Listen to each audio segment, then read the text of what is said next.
Olá pessoal, tudo bem? Meu nome é João Souza. No segundo encontro científico da Régua, eu irei trazer o trabalho intitulado Unindo Ecologia de Ecossistemas e Ecologia de Paisagens, uma abordagem experimental para entender a produção secundária de girinos em paisagens fragmentadas.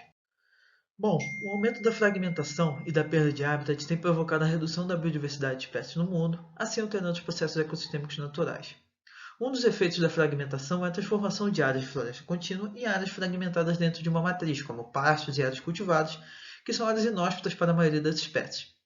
Contudo, a matriz pode ser utilizada para a locomoção de algumas espécies, pois alguns elementos, como árvores isoladas, podem auxiliar essa locomoção, assim sendo um elemento de grande importância ecológica na paisagem fragmentada. Bom, esse esquema demonstra a importância ecológica das árvores isoladas para a qualidade da paisagem, pois este elemento funciona como trampolim ecológico para diversas espécies em uma paisagem modificada, pois a mesma conecta os diferentes fragmentos de floresta contínua, assim aumentando a permeabilidade no ambiente de matriz. Essa ideia é baseada na teoria de metapopulação, onde o espaço é discreto, assim sendo possível distinguir habitats adequados para determinadas espécies. Isso demonstra a importância das árvores isoladas, né, como um importante papel ecológico, né, na paisagem, mas, no entanto, pouco se sabe sobre o seu papel na manutenção de processos ecossistêmicos naturais, assim sendo de extrema relevância poder entender como as árvores isoladas podem realizar a manutenção de processos ecossistêmicos naturais após um distúrbio, como a fragmentação. Nesse sentido, né, nós utilizaremos a produção secundária como processo ecossistêmico natural. A produção secundária é esta que é definida como para um organismo que é o crescimento e a manutenção do próprio corpo deste indivíduo, e para o ecossistema é o meio pelo qual é disponibilizada energia para um próximo nível trófico, assim possuindo uma grande importância para estudos de fluxo de energia dentro de um ecossistema. Na explicação biológica da produção secundária, eu utilizei o esquema de Eugênio Odum, o esquema clássico, né? Onde o alimento, o alimento que é ingerido ele apresenta dois destinos básicos, né? Que seria a parte que é gestada e a parte que é assimilada, sendo esta distribuída para excreção, respiração e para a produção, que seria o crescimento em massa do organismo, além de utilizar a reprodução, pois há estudos de nível de população, a reprodução se torna extremamente importante para o ganho de biomassa da população dentro de determinado ambiente.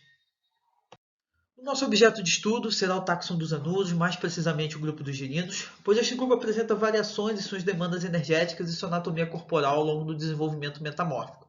Além de ser um grupo de organismos bifásicos, né, que apresentam tanto o desenvolvimento aquático quanto terrestre, assim sendo um importante grupo nos estudos de produção secundária e fluxo de energia.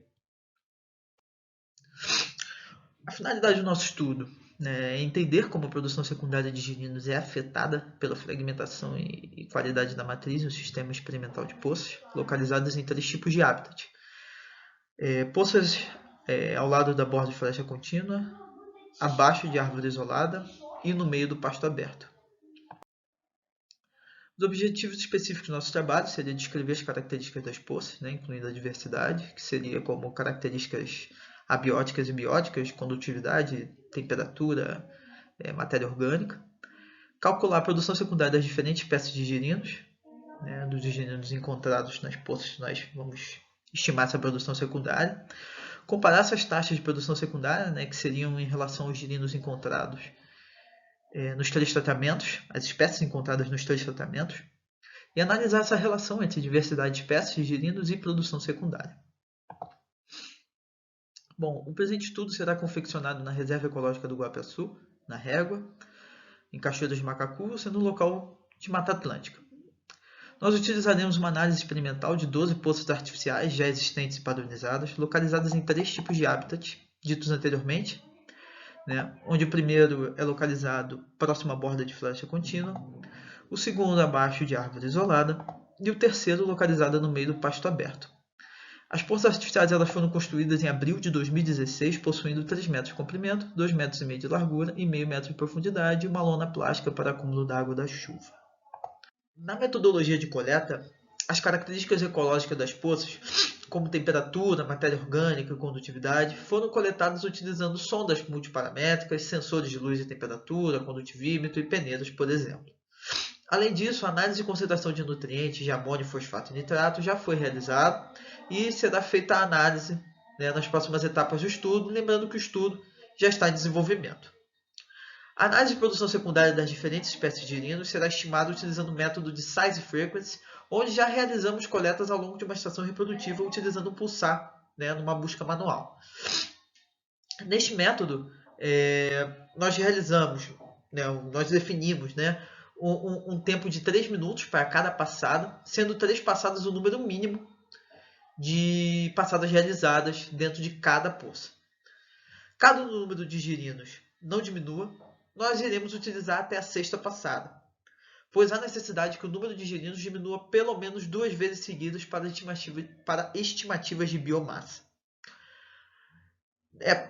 Além disso, para esse método também utilizaremos os dados de massa-comprimento de Almeida Gomes, dados esses não publicados, justamente para conseguirmos, nas próximas etapas do estudo, realizar as estimativas de massa, né, e, consequentemente, estimativas de biomassa para estimativas de produção secundária. No método de Size Frequency, a produção secundária é definida como o somatório anual de perdas de indivíduos de um grupo de tamanho para o próximo, que nesse caso seriam os estágios dos girinos, né, classes de tamanho dos girinos. O método de Size Frequency tem uma grande vantagem de separação de coorte, né? Ou seja, não há necessidade de acompanhar a coorte. Esse método, portanto, tem potencial para aplicação de populações de girinos, né? Pois é muito complexo poder acompanhar uma coorte de girinos do início da vida até o fim, né? Além de questões de logística, né, e de tempo para poder fazer um acompanhamento de coorte adequado, né, de girinos, sendo bem melhor poder utilizar um método de não coorte para estimativas de produção secundária. Bom, nossos resultados preliminares esperados, né? Por enquanto, foram encontrados 2.845 girinos de 15 espécies distintas, sendo 1.493 nas poças de pasto, 767 nas poças de borda e 585 nas poças localizadas próximas à árvore isolada. Dentre todas as espécies, Signifer, Signatus, Rhodey e Elegans foram as espécies mais abundantes do nosso estudo. Dentre estas, apenas Signifer não foi encontrado em todos os tratamentos do estudo. Em nossas hipóteses preliminares, era esperado que os girinos apresentassem maior produtividade próxima à borda de floresta contínua, e que a produtividade desses girinos abaixo de árvore isolada seja mais similar, né, à borda de floresta isolada. E, consequentemente, a produtividade secundária desses girinos no pasto aberto seja menor. Né? Essas foram as hipóteses preliminares do nosso estudo. Lembrando que o nosso estudo, né, está em desenvolvimento.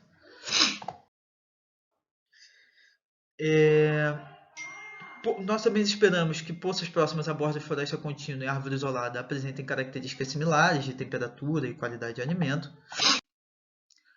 E que a maior produção secundária apresentará uma correlação maior com a diversidade de espécies, né? Onde ocorrerá maior diversidade de espécies será na floresta contínua e, consequentemente, maior produção secundária, seguido de árvore isolada e do pasto aberto.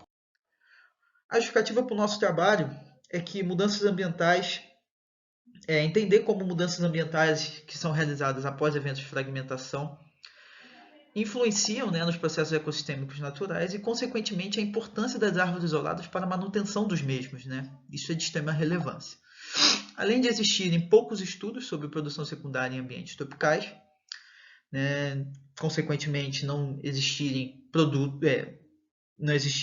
trabalhos publicados sobre produção secundária de girinos, e também poder entender, né, como a perda de espécies de anuros pode afetar processos e serviços ecossistêmicos é de grande relevância para a ciência e sociedade, visto que são organismos importantíssimos dentro do ecossistema e são os organismos vertebrados com maior proporção de espécies ameaçadas de extinção.